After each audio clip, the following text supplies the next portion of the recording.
Hello, नमस्कार. आज नाश्त्याला भरपूर बनवले. इडली, डोसा. कारण गावाकडून पाहुणे येणार आहेत. आई-वडील, बहीण, बहिणीचं बाळ. काही इडल्या पण अशा सळसळीत निघत आहेत. भरपूर अशा इडल्या केल्यात, डोसा पण केलेला आहे. आणि सांबर, झणझणीत असं सांबर, ओल्या नारळाची चटणी. ही बहीण आहे आणि हिला छोटंसं एक बाळ आहे, 10 महिन्याचं. बाहेर गेलत्या, जाऊन आली. आणि गावाकडून आई-वडिलांनी बघा कैऱ्या किती आणल्यात. भरपूर अशा कैऱ्या आणल्यात.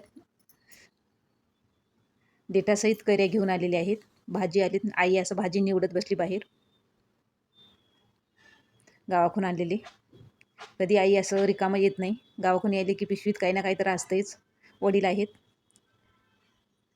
ही तीच बहीण आहे, बाळाची मम्मी. बघा ही बाळ कसं करतंय. जरा भाजी निवडू देत नाही, फेकते इकडं तिकडं. खूपच गोड आहे. सगळं भाजी त्याला इकडं तिकडं विस्कटायची असते. आणि रागावलं की बघते. आईने गावाकडून भाजी, कैऱ्या, शेंगा असं घेऊन आलेली आहे. आणि दुपारी बाळाला खूप असं गरम ते होते आणि संध्याकाळचं त्याला अंघोळ घातली. बघा कसं पाण्यात बाळ खेळतोय, किती छान मज्जा वाटते पाण्यामध्ये खेळायला.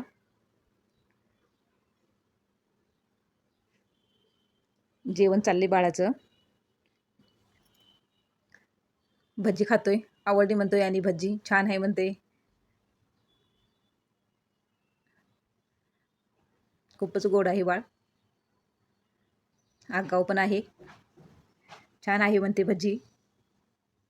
विचारलं तर छान आहे म्हणते. खूपच गोड आहे, असं सोडावंसं वाटत नाही बाळाला घेतलं की. नखरे पण तेवढंच करते. आणि दुपारी मग पपई ते आम्ही असं कापून खात होते सगळे. बाळ, बाळाची मम्मी, ही माझी मुलगी.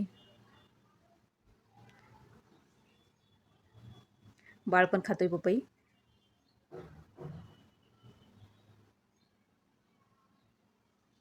हातात घेतली की सोडतच नाही. आता हे निघाले संध्याकाळी रेल्वेला, पुण्याला.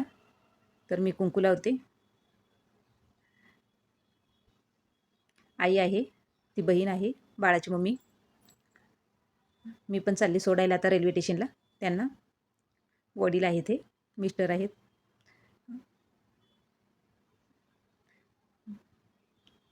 तर बाळाची मम्मी, आता सगळे आम्ही रेल्वे स्टेशनला जाणार आहे. निघाले आता खाली आम्ही, कारण रिक्षा येणार आहे. रिक्षाने रेल्वे स्टेशनला जाणार आहे. बघा रेल्वे स्टेशनला आले. तर ट्रेन त्यांना रात्री 8 वाजता आहे. बाळ ताटा करतोय.